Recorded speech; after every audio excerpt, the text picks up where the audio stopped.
बिस्मिल्लाहिर्रहमानिर्रहीम। अस्सलाम वालेकुम। आप देख रहे हैं नेवर माइंड और मैं हूं मुनव्वर अतीक। नाज़रीन मोहतरम, आज का ये प्रोग्राम कुछ इस हवाले से है कि आपको अक्सर एक मेल आती है और उस मेल में ये बताया जाता है कि वो मेल करने वाली एक आर्मी ऑफिसर हैं, खातून हैं, कमांडर हैं। उनके पास कुछ पैसे हैं जो वो आपके यहाँ रखवाना चाहती हैं, क्योंकि इस दुनिया में सबसे ज़्यादा ईमानदार, सबसे ज़्यादा मुखलिस और सबसे अच्छे आप ही हैं। और फिर ये सिलसिला शुरू होता है। शुरू होते होते होते होते फिर जो आपकी दौलत है ये भी उस तक पहुंच जाती है। ये तमाम मामलात किस तरह से होते हैं, आज हमारे स्टूडियोज़ में एक ऐसे ही साहब मौजूद हैं कि जिन्होंने बैक वक्त दो लालच किए। एक तो बहुत सारी रकम का और दूसरा एक खूबसूरत गोरी का। तो फिर उनके साथ क्या हुआ, आइए उनसे पूछते हैं। अस्सलाम वालेकुम मीर साहिब, कैसे मिजाज हैं आपके? अबे काय कि मीर भाई, अब तो हमारा हाल जो भी के उस जानवर के जैसा हो गया है। वो तो शुक्र है कि हमारी दुम नहीं है, वरना झालर की तरह आपको इधर से उधर, उधर से इधर हिलती हुई दिखाई देती। अल्लाह खैर करे। ऐसे हालात कैसे हो गए? अबे मियाँ, रिश्तेदार मुंह नहीं लगाते और जिनका कर्ज वापस करना है वो मुंह तोड़ने की बातें करते हैं। मोहल्ले वाले हमें देखते मुंह फेर लेते हैं। तो भाई बिना दुम के घर के बाहर के इधर उधर चक्कर लगाते रहते हैं कि मुंह उठा के घर जाएंगे तो बेगम ने कौन सा मुंह लगाना है भाई। मीर साहब, आखिर ऐसा क्या हुआ? आप तो अच्छे खासे नवाबी आदमी दिखाई देते हैं। हाँ, लेकिन अब कहाँ की नवाबी भाई। कोई वक्त हुआ करता था जब लोग हमें झुक झुक के सलामी किया करते थे। अब तो ये हाल है कि भाई वो बात ही नहीं रही, वरना कभी खानदान भर में हमारी नवाबी की टैं टैं करती थी। Time time? मैं कुछ समझा नहीं। ये लो। तो भाई मियाँ, ये बताओ कि टैं टैं कौन करता है? मेरा ख्याल है तोता। तो क्या टोटी ने मुंह में गलोड़ी मतलब पान रखा होता है, क्या वो टैं टैं नहीं कर सकती? नहीं नहीं, वो भी टैं टैं करती है। हाँ, तो हमारी नवाबी और समझदारी की टोटी बोलता था। मीर साहिब, आप अपना जुमला दुरुस्त फरमा लीजिए। तोती बोलता नहीं होता, तूती बोलता था। एक बार बताओ, ये आलू बुखारे को आलू बुखारा क्यों कहते हो, जबकि ना तो उसको बुखार होता है और ना उसमें कोई आलू होता है? वो तो ऐसे फल का नाम है ना। और ये चपड़ी कबाब को चपड़ी कबाब क्यों बोलते हैं? क्या उसमें कोई चप्पल होती है? ये तो एक देसी डिश है, उसका नाम रखा हुआ है। आप कहना क्या चाहते हैं? भाई मियाँ, हर बात की बाल की खाल उतारना जरूरी नहीं होता, बस बात समझ में आनी चाहिए। अच्छा, ये बात तो किसी और तरफ चल पड़ेगी। जितना बड़ा फ्रॉड आपके साथ हुआ, आप ये बताइए कि आप इतने सीधे साधे लगते नहीं हैं। हाँ, ये बिल्कुल ठीक कहा भी तुमने। भाई हम खानदान में बहुत होशियार, बहुत चालाक समझे जाते हैं। बल्कि ये कह लें कि खानदान वाले हमें लूमड़ कहते थे, क्योंकि हम होशियार ही बहुत है भाई। बड़ी माजरत के साथ एक और दुरुस्तगी आपकी करवाना चाहूंगा कि ये जो आपने मुहावरतन यूज किया ना, मुहावरतन लोमड़ी को चालाक कहा जाता है। तो मियाँ, अब क्या आप मुहावरतन की खातिर अपनी जिनस बदल लें? भाई कमाल हो गया। पहले हम मालो जाल उठाए बैठे हैं और ऊपर से आप हमारा यानी कि मुजक्कर होना भी छीन रहे हैं। जी आई एम सॉरी, मैंने तो जस्ट एक बात की थी। हाँ मियाँ, बना लो बातें, बना लो। हाँ, कभी वक्त होता था भाई, हमारी बेगम भी हमें आज ही सुनिए, आज ही कहिए से कम मुखातिब नहीं करती थी।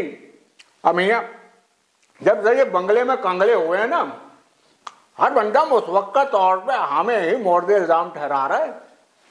और कई बदौक तो हमें नवाब साहब की बजाय खराब साहब का मुखातिब कर रहे हैं। आपने एक खातून की फोन कॉल पे लाखों रुपए लुटा दिए, तो क्या अब भी आप तवक्को करते हैं कि लोग आपको अक्लमंद कहें? अबे मियाँ, अपनी तरफ से हमने माफ कीजिएगा, अपनी तरफ से तो हमने अक्लमंदी की थी, और अपनी तरफ से तो सारे ही अक्लमंदी करते हैं। जैसे कि अभी भी अवामुन नास ने अपनी तरफ से अक्लमंदी की है, और वो अक्लमंदी उनके गले पड़ी हुई है। ये आपका इशारा किस तरफ है?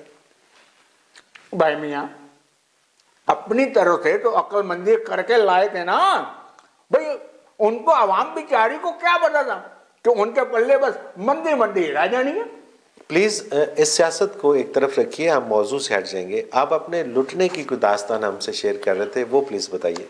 वाह वाह भाई, कौम लुट रही है उसका कोई फिक्र खाता नहीं है, और हमारा लुटना आपको बहुत बार है। हम सब जानते हैं भाई, हमारे लुटने को आप मिर्च मसाला लगा के अपने चैनल पे फेंकोगे और रेटिंग लोगे। हमारा रेटिंग से कोई ताल्लुक नहीं है, हम तो ये चाहते हैं कि आप से जाने कि किस तरह से वो लूटने वाले क्या क्या करते हैं, ताकि हमारे अवाम अवेयर हो जाए किस तरह से वो उल्लू बनाते हैं। ये हमारी आवाम को आप बताइएगा। अजी क्या कहा? मेरा मतलब है कि किस तरह से फ्रॉडिये अवाम से पैसे निकलवाते हैं और अवाम को उल्लू बनाते हैं। हमारे साथ जो कुछ भी हुआ, जैसे भी हुआ, वो तो गया भाड़ में। हमें को सिर्फ इतना बता दीजिए कि आखिर आपके जैसे लोग इस बेचारे उल्लू को समझते क्या है। यानी कि जिसका दिल चाहता है किसी भी वाह या तशबीहात में उल्लू को घसीट लेता है। अलग है मियाँ, उल्लू तो इंतहाई शरीफ व नफ्स, शब्बेदार, परहेजगार और इंतहाई मासूम सा परिंदा है। आई एम सॉरी, अगर मेरी वजह से आपकी और उल्लू की दिल आज़ारी हुई है तो मैं माजरत चाहता हूँ। मेरी कोई ऐसी तहकीक उल्लू के हवाले से नहीं है। दिखने में तो आप भी बहुत ज़हीन नवाब नज़र आते हैं, फिर इतना बड़ा हाथ आपके साथ कैसे हो गया? मियाँ, सच्ची बात तो ये है कि हमारा इसमें कोई कसूर नहीं है। तो क्या मोहल्ले वालों ने मशवरा दिया था कि आप एक अनजान औरत की फोन कॉल पे लाखों रुपए लुटा दें? अब मियाँ, वो औरत नहीं थी, वो तो कोई जादुई अफसरा थी भाई। उसका ऐसा जादू हम पे चला तो हम ही ना रहे। इतना याद है भाई। भाई उसके इश्क मोहब्बत में इस तरह से हम मुब्तला हुए कि भाई गराज से गाड़ी निकाल के सोच में पड़ जाते थे कि भाई हम जा रहे हैं कि हम वापस आ रहे हैं। और कई बार तो ऐसा भी हुआ कि भाई और बेगम जान जा रहे, वो मशकूक हुई। उनको इत्मीनान दिलाने के लिए कि हमारा कोई ऐसा वैसा चक्कर नहीं है, उसके लिए हमने एक सूट खरीदा। भैया मियाँ, वो सूट उल्टा हमारे गले ही पड़ गया। क्यों? अबे मियाँ, वैसा लेडी कमांडो सूट ही अपनी बेगम को गिफ्ट कर दिया। यानी कि भाई हम तो हर तरह हमें तो वही नजर आती थी ना।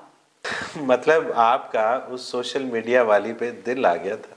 हाँ मियाँ, दिल आ गया था, या यूं कह लो कि भाई हमारा ही बुरा वक्त आ गया था। बात शुरू कहाँ से की आपने? क्यों, आपका भी इरादा है? क्या मतलब? मेरा ऐसा कोई इरादा नहीं। अबे मियाँ, इरादा बनने, मंगनी टूटने और बेगम रूठने में वक्त कितना लगता है। ये तो है, लेकिन आपके लुटने की कहानी कहाँ से शुरू हुई? हाँ मनोहर मियाँ भाई, वो एक बरसाती रात थी। बेगम जान हस्बे रवायत शदीद किस्म के खराटा जनी करते हुए मुंह दूसरे रोज किए लेटी हुई थी। हमने देखा, मायूस हो गया, हमने अपने मोबाइल से फिर छेड़ाछाड़ी शुरू कर दी। भाई इत्तफाकन ऐसा हुआ कि हमें पता नहीं क्या नजर आया कि हम चाइना के बावे की तरह उछल पड़े। भाई ऐसा क्या देख लिया था आपने कि आपको बावे की तरह उछलना पड़ा? भाई हमारे मोबाइल की स्क्रीन पे एक हसीन तो शीशा, इतनी खूबसूरत अन्नी जैसी आंखें, भाई दूध बलाई की तरह उसका चेहरा, वो हमारे सामने टिमटिमा रहा था। और उसने हमें वो फ्रेंड रिक्वेस्ट सेंड कर दी थी भाई। और आपने वो फ्रेंड रिक्वेस्ट कबूल कर ली, जैसा कि बहुत सारे लोग करते हैं? हाँ भाई, हम नवाब लोग हैं, हमसे कोई रिक्वेस्ट करेगा तो हमें भाई नवाबी का भरम रखने के लिए कबूल तो करना होगी ना। मतलब बिना किसी जान पहचान के आपने सोशल मीडिया के जरिए दोस्ती शुरू कर दी? अबे मियाँ, दोस्ती तो चंद लम्हात की थी।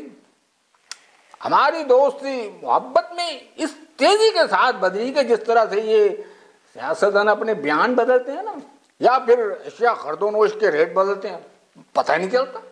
ये सब आप कहाँ छुप कर करते थे? आपको मौका कैसे मिल जाता था? आपकी बेगम को आप पे शक नहीं हुआ कभी? अबे मियाँ, खानदानी नवाब हैं और चालाक भी हैं। बेगम जाम रात के अंधेरे में खराटे दाना करती रहती थी और हम पहलू बदले उससे वादे वहीद करते रहते थे। आपने लफ्ज दोशीजा इस्तेमाल किया है, तो अभी तो आपने मुझे बताया था कि उसकी एक जवान साल बेटी भी थी, तो फिर वो दोशीजा तो ना हुई ना? माफ कीजिएगा, बड़े बेकदर और बेजौक आदमी वाकई हुए हैं आप। भाई जब दिल आ गया तो उससे आगे बात ही क्या रह जाती है। अबे मियाँ, तुम क्या जानो, जब वो अपनी दिलरुबा तस्वीरें हमें भेजती थी ना और मधुर आवाज में हमारा नाम लेती थी, तो बस उसके बाद ना तो हमें कुछ दिखा, हमें तो उसके बाद ना तो हमरे को कुछ दिखाई देता था और ना कुछ सुनाई देता था। इसका मतलब कि सोशल मीडिया का जादू आप पे भी चल गया था? मियाँ, अब हमरे को सोशल मीडिया के नाम पे ताने दिए जा रहे हैं, भाई दिए जा रहे हैं। एक बात बताइए हमरे को, भाई भाई हम तो चलो सोशल मीडिया का शिकार हो गया, हमारे अब्बा हजूर के दौरे मुबारक में तो ये सब कुछ नहीं था ना, फिर उन पे जादू कैसे चल गया? इसका मतलब कि सोशल मीडिया का जादू आप पे भी चल गया। मियाँ, आप हमरे को बार बार ये सोशल मीडिया का ताना दिए जा रहे हैं।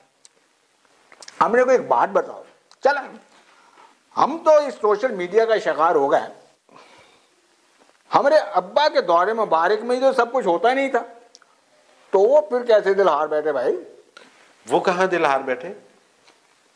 अबे मियाँ, अब क्या बताएं, इनफरादी बात करें तो खानदानी वकार पे धब्बा आता है, लेकिन इज्तिमाई मफाद में बताए देते हैं।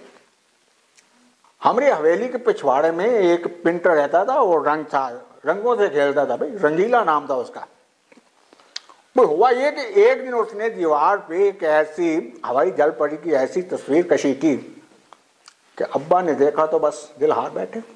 लाख समझाया कि अब्बा हुजूर आपका इश्क जलाली है, लेकिन ये तस्वीर ख्याली है।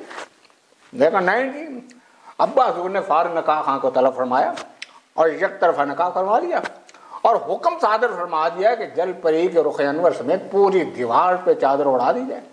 वो क्यों? अब है मियाँ, वो दीवार वो खानदान की इज्जत बन चुकी थी और हम नवाब लोग अपनी इज्जतों में किसी और की निगाह पड़ने के मुतहम्मिल नहीं होते। अगर आप बुरा महसूस ना करें तो एक बात कहूँ आपसे। हाँ फरमाइए। मुझे लगता है कि आप खानदानी दिल फेंके हैं। आपके बात पे एक शेर याद आ गया, इश्क हमने भी किया है, हमारे अजदाद ने भी, नस्ल दर नस्ल किया है तो ये काम आया है साहब। अरे वाह, ये तो इशफाक नासिर का शेर है। मैं अपने टॉपिक की तरफ फिर आता हूँ। क्या फ़ायदा हुआ इस रस्म को आगे बढ़ाने में? लाखों रुपए का नुकसान भी किया और इज्जत भी गंवा बैठे। हाँ मियाँ, अब क्या कहें, पता नहीं हमारे का दिमाग चल गया या फिर उसका जादू चल गया। और ये जादू आप पे कोई पहली दफ़ा तो नहीं चला होगा, आप तो इसके आदी हैं।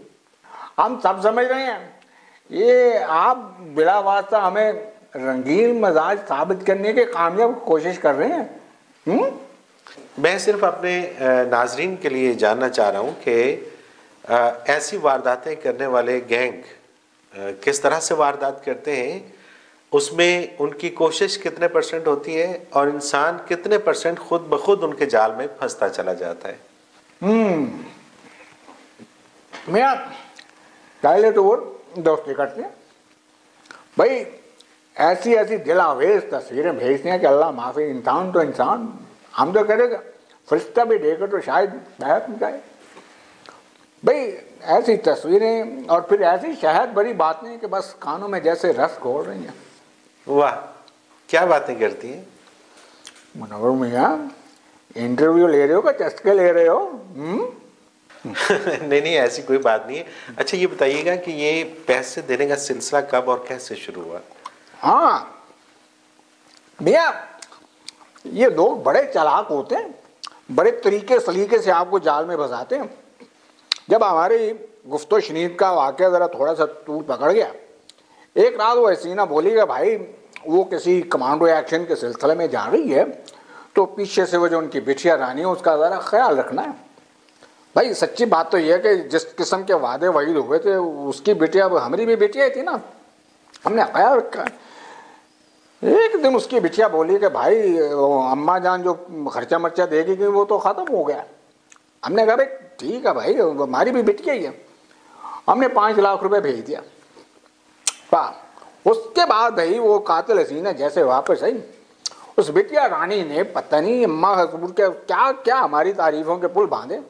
उन्होंने कहा जी बस जिंदगी अब तो आपके नाम हुई, सब कुछ खत्म हो गया। तो भाई उस कातिल हसीना ने फिर हमारे साथ वो वादे वईद को और बढ़ाना शुरू कर दिया। बात पहुंची कि भाई अब हमें अकदसानी कर लेनी चाहिए। हमने भी सोचा भाई जहाँ पे एक दफ़ा दूल्हा बनने का रिस्क लिया था, एक बार और सही, शायद अब की बार रिजल्ट हमारे हाथ में आ जाए। भाई उम्मीद पे दुनिया कायम है ना भाई। अच्छा फिर? ये कमाल हो गया भाई, हमारी दुनिया के साथ साथ आखिरत भी दाव में लगी हुई है और वहां से जा रहे हैं। एक बात हमें याद रखिएगा, दुखिया नवाब और ख्वाजा सराकिया सीधा अर्श के किनारे हिला देती है भाई। ठीक है, मैं अब नहीं हंसता, अब अपनी बात को जारी रखिए। पर भैया मोहब्बत हिरनी की तरह कलापें बढ़ती हुई आगे से आगे बढ़ती चले जा रही थी।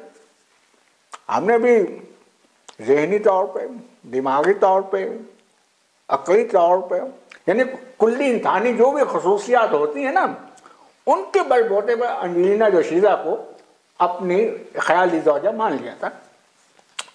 बात आगे बढ़ती चली जा रही थी। पर हुआ यूं कि एक दिन वो बोली कि भैया हम जा रही हैं एक बड़े कमांडो एक्शन पे, दुआ करना हमारे लिए कामयाबी के लिए। तो मनोवर मियाँ आप यकीन करें, हमने शहर का कोई दरबार नहीं छोड़ा था जहाँ पे जाके मन्नतें नहीं मांगी, देके नहीं दी। और तो और हमने तो रात के आखिरी प्यार में एक टांग पे खड़े होने वाले चिल्ला भी काट दिया था। तो आपने बेगम को बता दिया कि आप क्या कर रहे हैं? बावले हो गए मियाँ, बेगमात को कौन सच बताता है। उन्होंने हमसे पूछा हमने से कि भैया क्या कर रहे हो। हमने बोल दिया कि पेश की मगफिरत के लिए, यानी कि उनकी पेश की मगफिरत के वजीफा नजात कर रहे हैं हम। तो फिर इस वजीफे का कोई असर हुआ? मियाँ उसके हक में कबूल हो गया, हमारे हक में उल्टा हो गया। वो कैसे? मियाँ काफी दिनों के बाद वो गोरी कमांडर अंजलिना वापस आई और बड़े खुश थी भाई। बोली कि उनके हिस्से में वो जो 3 कमांडर थे, उनके तीनों के हिस्से में ब्लैक के, यानी कि वो गवर्नमेंट को बताए बगैर के करोड़ों करोड़ों डॉलर उनके हिस्से में आए। और इसी तरह से वो जो हमरे वाली गोरी थी उसके हिस्से में भी करोड़ों डॉलर आए। हमरे को पहले तो यकीन ही ना आ रहा था ना मियाँ, फिर उसने हमें वो लाइव वीडियो दिखाई भी जिसमें डॉलर ही डॉलर पड़े थे। अल्लाह भाई क्या बताएं भाई, हम हैं तो नवाब लेकिन थोड़े से लालची भी हैं भाई। मुंह में पानी आ गया था, मुंह भर गया था पानी से। बस उसने फिर एक और चीज ये फेंका कि भाई अब ये जितने डॉलर हैं वो सारे हमरे हैं, वो हमारे लिए भेज रही है पाकिस्तान। ऐसे कैसे डॉलर भेजे जा सकते हैं, ये तो गैर कानूनी है। अरे मैं बोलता रहा हूँ, उसने कहा कि वो चुपके से भेज रही है। अब चुपके का मतलब ही समझाना पड़ेगा क्या? समझा दें तो आपकी जरा नवाजी होगी।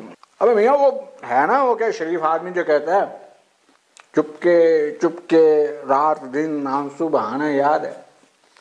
मतलब चोरी चोरी सबसे छुप के। अबे भैया यही तो हम समझा रहे हैं, यही वो कह रही थी ना कि चोरी चोरी चुपके चुपके सबसे छुप के हमने भेजेगी।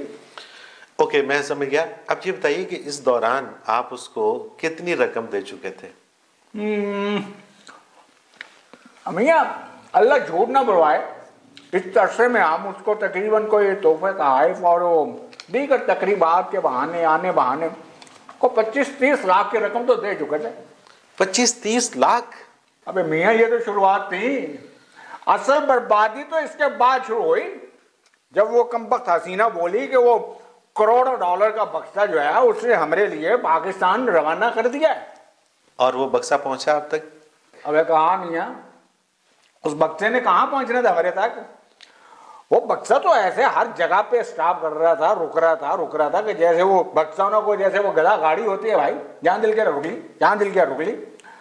वो जहाँ रुकती थी फोन आ जाता था कि भाई पैसे भेजो, वो पैसे भेजते थे, फिर बक्सा चल पड़ता था, फिर फोन आ जाता जी पकड़ा गया बक्सा, फिर हम पैसा भेज देते था, फिर रुक जाता था।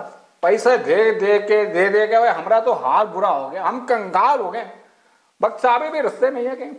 तो क्या आप मजीद पैसे भेजेंगे?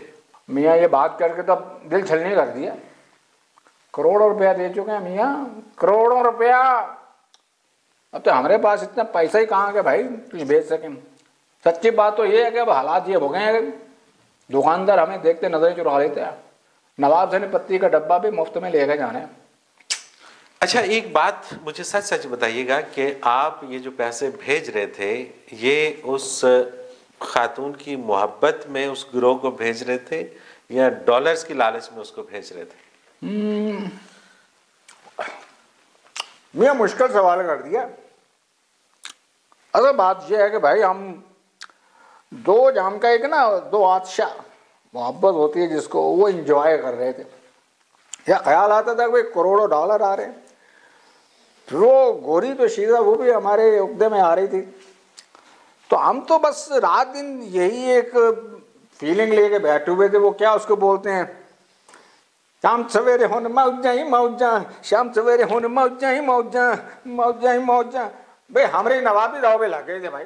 तो आजकल कौन सा गाना गा रहे हैं? अबे मैं अब गाना कहाँ रह गया, अब तो रात दिन बस दिल से एक ही सदा निकलती है, मेरी कश्ती पार लगा देना, मेरी कश्ती पार लगा देना। अच्छा, ये बताइए कि करोड़ों रुपए खर्च करके आपने बेइंतहा मोहब्बत जताई, दूसरी तरफ से एंजेलिना की तरफ से कभी आपको सच्ची मोहब्बत या हमदर्दी के आसार नजर आए, महसूस हुआ कि सच्ची मोहब्बत करती है? क्या बात कर रहा है मियाँ। मियाँ हमारे साथ तो जो हुआ सो हुआ। हम अपने देखने वालों से एक बात जरूर कहेंगे, खुदारा बच लें, इनकी निगाह मतलब, इनकी अदा मतलब, इनकी जुबान मतलब, इनका ब्याह मतलब, खुदारा बच लें यार, खुदारा। हम तो डूबे, आप बच लो यार। बहुत शुक्रिया आपका नवाब साहब, आपने हमें टाइम दिया। ये प्रोग्राम आपने नाज़रीन देखा और इसमें यकीनन आपको समझ आ रही होगी कि किस तरह से ये नौसरबाज लूटते हैं और किस तरह से इंसान खुद ही इनके शिकंजे में आता है। इसमें यकीन जानिए कि जितना हाथ उनका होता है उससे कहीं ज़्यादा हाथ इंसान का अपना होता है कि वो सारी दौलत किसी लालच में उन तक पहुंचा देता है, लुटा देता है उन पे। अब इसको धोखा कहिए, फ्रेब कहिए, चीटिंग कहिए, नौसरबाजी कहिए, नेवर माइंड। अल्लाह हाफ़िज़।